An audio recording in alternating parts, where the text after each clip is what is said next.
ওগো, আমাদের মেয়েটার গায়ে এমনিতেই খুব জ্বর, আর এই ঠান্ডায় বৃষ্টির পানি পড়লে আমার মেয়েটা আরো অসুস্থ হয়ে যাবে। তুমি কিছু একটা করো। গিন্নি, এখন এই বৃষ্টির মধ্যে কি করব কিছু বুঝতে পারছি না যে। আর এই বৃষ্টির মধ্যে ঘর ছাড়ার কাউকে যে পাওয়াও যাবে না। তাই বলে তো মেয়েটাকে এইভাবে কষ্ট দিতে পারি না। কি পোড়া কপাল নিয়ে তুই এসেছিস রে মা এই গরিবের ঘরে, তোকে কোনো সুখে দিতে পারলাম না। বাবা, আমার খুব ঠান্ডা লাগছে, আমাকে একটু জড়িয়ে ধরো না বাবা। মারে, তুই আর একটু সহ্য কর। ঝুমনা মা, তোর এই গরিব বাবার বুকটাও যে গরম নয় রে মা। কে জানে তুই কার। চুপ, একদম চুপ। তুমি কি করতে যাচ্ছ? দোহাই তোমার, আমার মেয়েটাকে এসব কিচ্ছু বলো না। ও শুধু আমার মেয়ে, আর কারণ নয়। কি হয়েছে মা? বাবাকে বকছো কেন? না যমুনা মা, কিচ্ছু হয়নি। মা, তুমি আগে আমার উপর জল পড়া বন্ধ করো। আমার খুব শীত করছে মা। ওগো, আমার মেয়েটার কষ্ট আমি দেখতে পাচ্ছি না। তুমি হেসেল থেকে দুটো বাটি নিয়ে এসো, এই জলের তলায় ধরি। এরপর রাজকন্যার পালিত বাবা রান্নাঘর থেকে দুটো বাটি নিয়ে আসে আর রাজকন্যার উপর পড়া জল রোধ করে।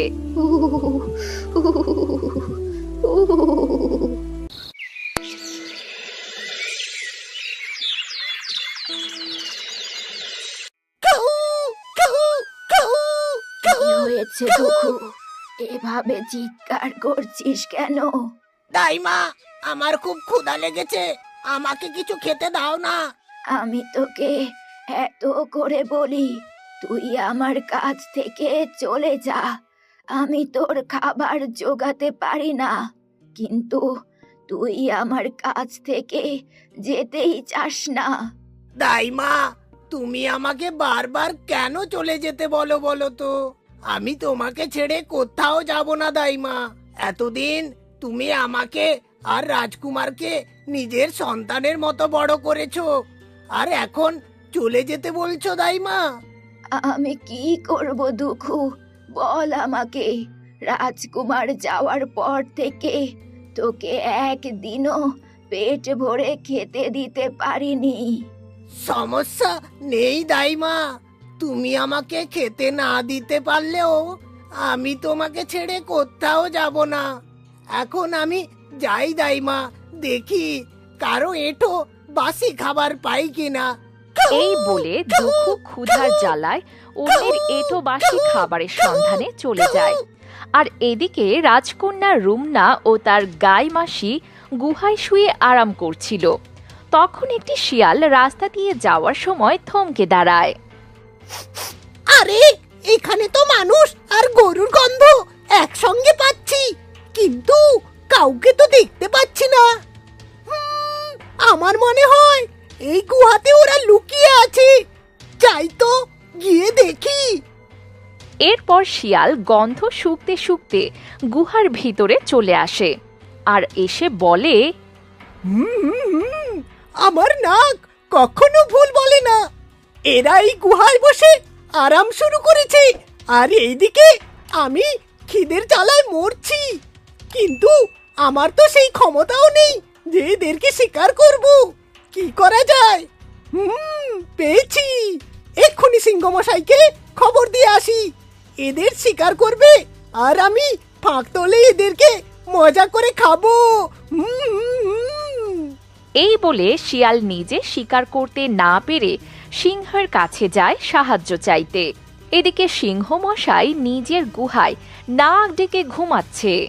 সিংহমশাই, সিংহমশাই, বলছিলাম উঠুন। কে কে রে? আমি সিংহমশাই, আপনার ভাগ্নে। ভাগ্নে? শিয়াল তুই? তোর কি জানের ভয় নেই নাকি?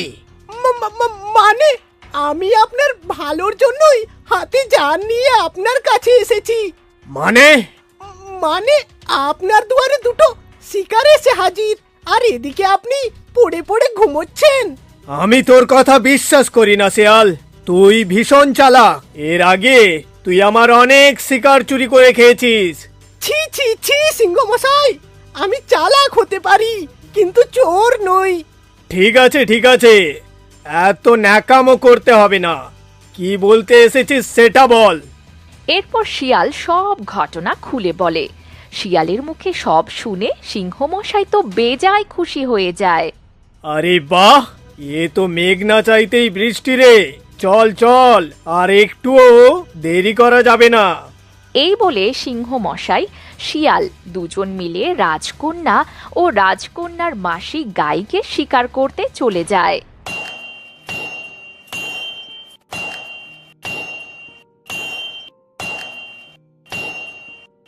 এই নিন মোড়ল মশাই, আমি ধার দিয়ে দিয়েছি, এবার আপনি আরামসে কাটতে পারবেন। হ্যাঁ রহিম, তুমি তো আমাদের গ্রামের শ্রেষ্ঠ কামার, আর অন্যদের দেওয়া ধারে তো চোরের নাকও কাটে না। এ নাও তোমার টাকা। আজ কটা টাকা উপার্জন হয়েছে, এই দিয়েই চাল ডাল আর আমার মেয়ের ওষুধ হয়ে যাবে। এই বলে রহিম বাজার থেকে কিছু চাল ডাল আর রাজকন্যা ঝুমনার জন্য ওষুধ কিনে নিয়ে আসে।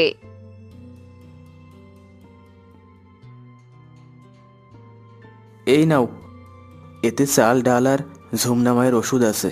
ঝুমনা মাকে ওষুধগুলো খাইয়ে দাও, আর রান্নাটাও বসাও, খুব ক্ষুধা লেগেছে যে। আচ্ছা ঠিক আছে, আমি রান্নাটা বসাচ্ছি, তুমি ঝুমুনাকে ওষুধগুলো খাইয়ে দাও। এই বলে রাজকন্যার পালিত মাতা রাজকন্যার জন্য রান্না করতে চলে যায়, আর রাজকন্যার পালিত বাবা রহিম রাজকন্যাকে ওষুধ খাওয়াতে থাকে। আর এদিকে সিংহ আর শিয়াল মিলে রাজকন্যার গুহার সামনে এসে হুংকার ছাড়ে। সর্বনাশ! মা রুমনা, আমাদের এখনই এখান থেকে পালাতে হবে। ওই সিংহ শিয়াল আমাদের খোঁজ পেয়ে গেছে, না হলে আমাদের খেয়ে ফেলবে। তুই আর দেরি করিস না বেটি, আমাদের এখন এখান থেকে পালাতে হবে।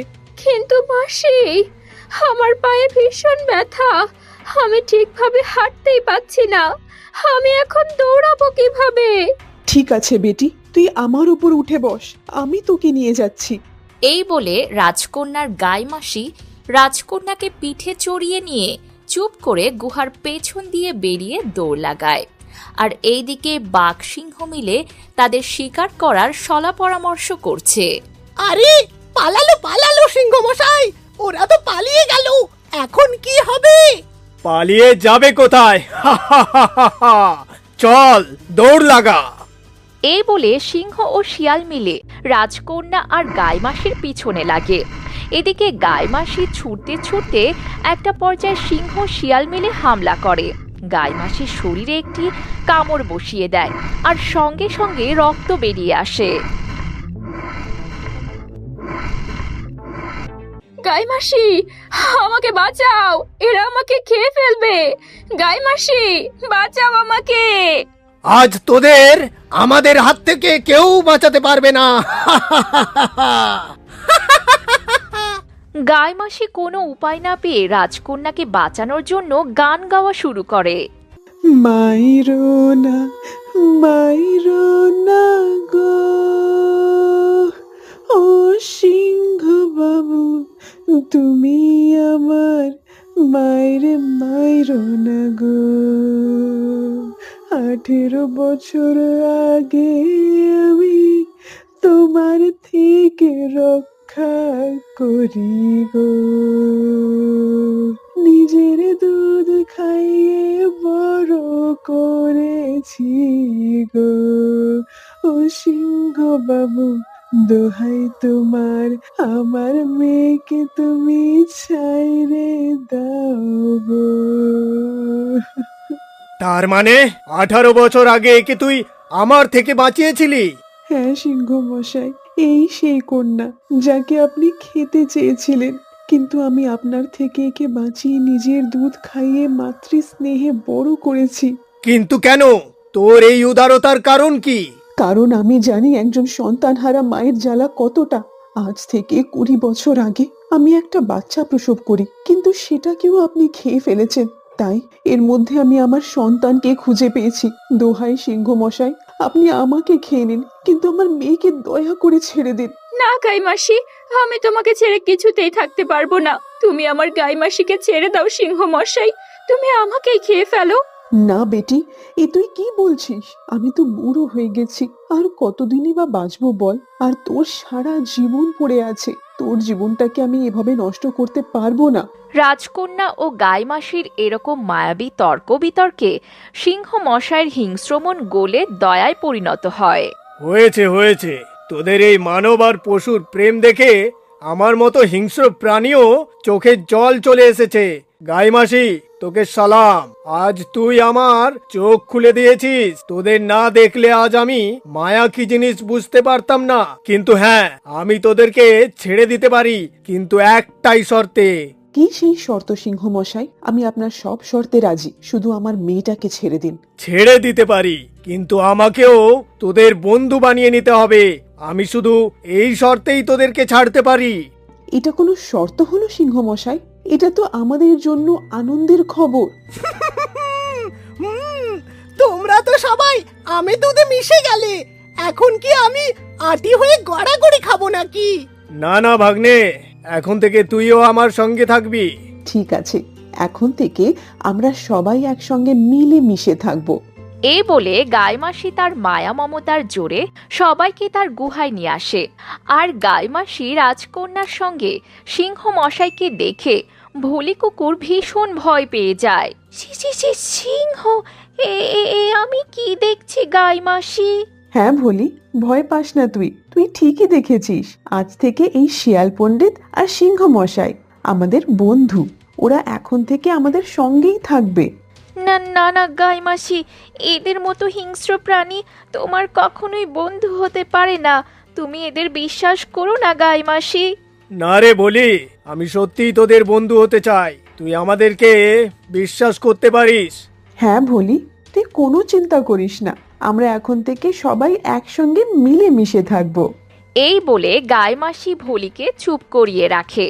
কিন্তু ভোলি কিছুতেই সিংহ মশাই ও শিয়াল পণ্ডিতকে মন থেকে মেনে নিতে পারে না। এইদিকে রাজকন্যা ঝুমনার পালিত বাবা আনমনা হয়ে লোহা কোটাতে কোটাতে গায়ে আগুন ধরে যায়। ঝুমনার বাবা চিৎকার করতে থাকে। চিৎকার শুনে অনেক লোকজন এসে জড়ো হয়। আরে পুড়ে গেল, বাঁচাও বাঁচাও।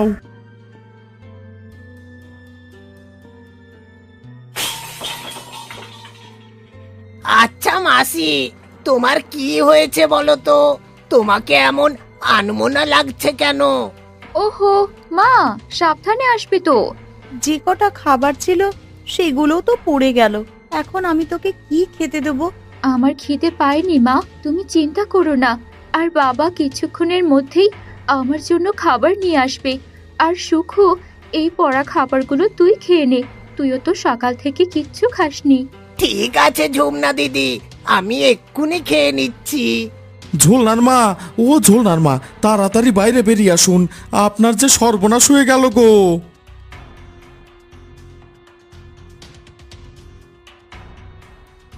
কি হয়েছে? তোমাকে এইরকম লাগছে কেন? ঝোলনার মা, তোমার যে সর্বনাশ হয়ে গেছে গো। কি হয়েছে সুজন? ঝোলনার মা, ঝোলনার বাবা যে আগুনে পড়ে গেছে গো। তাড়াতাড়ি চলো, না হলে যে আর বাঁচানো যাবে না। হে বিধাতা, এ আমার কি সর্বনাশ হয়ে গেল! বাবা, তোমার কি হয়ে গেল? মালিক, এ তোমার কি হয়ে গেল? কাঁদিস না মা, কাঁদিস না। আমাদের পোড়া কপালে যা আছে তাই হবে। এই বলে সেখান থেকে তারা সবাই চলে যায়। আর গিয়ে দেখে রাজকন্যার বাবা পুড়ে ঝলসে গেছে, আর তার শরীর দিয়ে পোড়া গন্ধ আর ধোঁয়া উঠছে। ওগো, এ তোমার কি হয়ে গেল গো? বাবা, বাবা, তোমার কি হয়ে গেল বাবা? মালিক, এ তোমার কি হয়ে গেল মালিক? ও তোমরা আর কেঁদো না, আমি আর বাঁচবো না। না বাবা, তোমার কিচ্ছু হবে না। না মা, আমাকে আর সান্ত্বনা দিস না। আমার যাওয়ার সময় হয়ে গেছে, আমাকে ক্ষমা করে দে মা। আমি তোর কোনো শখ আহ্লাদ পূরণ করতে পারলাম না। ওগো, তুমি এমন করে বলো না, তোমার কিচ্ছু হবে না। না নিশা, আমাকে আজ বলতে দাও। নিশা, তুমি আমার মেয়েকে ভালো করে দেখে রেখো, আরো যত্ন নিও, আর পারলে আমাকে ক্ষমা করে দিও। আর সুকু সোনা, জি মালিক। তুই আমার মেয়েকে আর বউকে দেখিস বাবু। তোমরা সবাই ভালো থেকো। আলবিদা।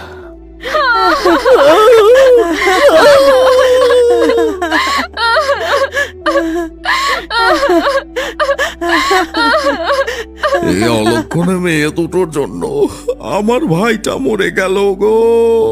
এ আপনি কি বলছেন দাদা? ঠিকই বলেছো, তোমাদের এই কুড়িয়ে পাওয়া মেয়েটার জন্য আজ তোমাদের এই অবস্থা। হ্যাঁ, তুমি ঠিকই বলেছ। দোহাই ভাবি, দোহাই দাদা, এতদিন এই সত্যিটা আমার মেয়ের কাছ থেকে লুকিয়ে রেখেছি। আজকে দয়া করে ওকে কিছু বলেন না। এখন যদি তোমার করে পাওয়া মেয়েকে সব না বলি, তাহলে আমাদের সম্পদে ভাগ বসাবে।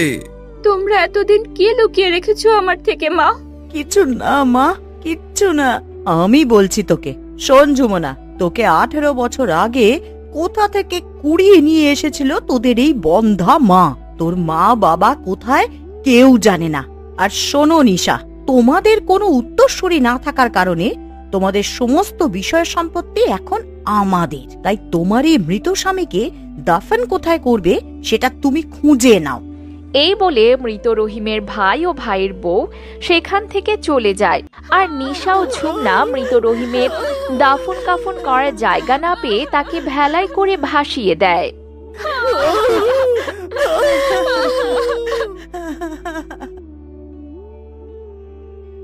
রাজামশাই, আপনি এভাবে মন খারাপ করে থাকবেন না, সব ঠিক হয়ে যাবে। কিছু ঠিক হওয়ার নয়, তাই আমাকে মিথ্যে সান্ত্বনা দিতে আসবেন না। আমি কিছুদিনের জন্য অরণ্য ভ্রমণে যাচ্ছি।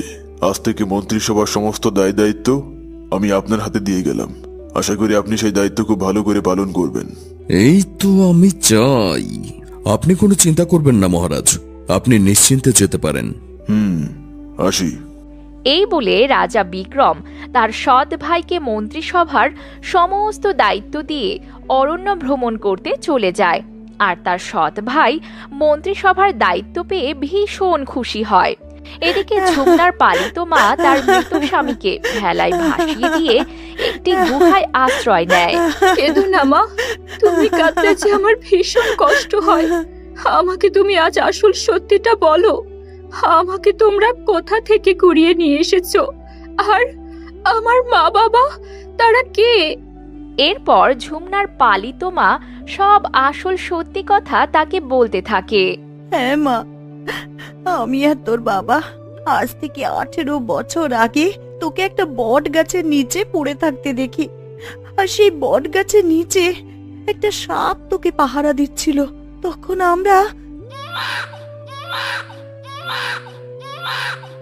এই গহীন জঙ্গলের মধ্যে কে কাঁদছে? হ্যাঁ তাই তো, চলো তো গিয়ে দেখি।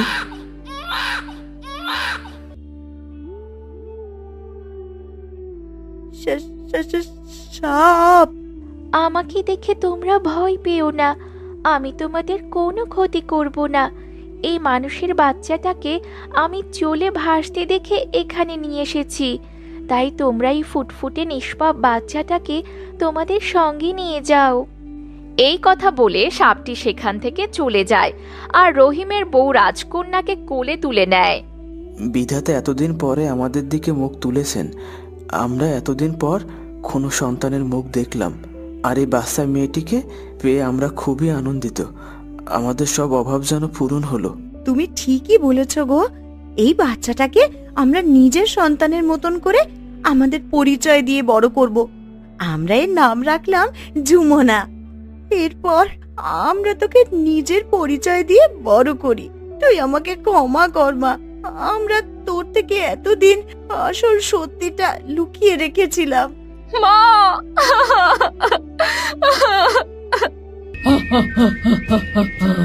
তোরা মরার জন্য আমার এই গুহায় ঢুকেছিস। ঝুমনার মা কি পারবে এই দানব রাক্ষসীটার হাত থেকে ঝুমনাকে আর নিজেকে রক্ষা করতে? দেখতে হলে আমাদের চ্যানেলটিকে এখনই সাবস্ক্রাইব করে পাশে রাখা বেল আইকনটি ক্লিক করুন।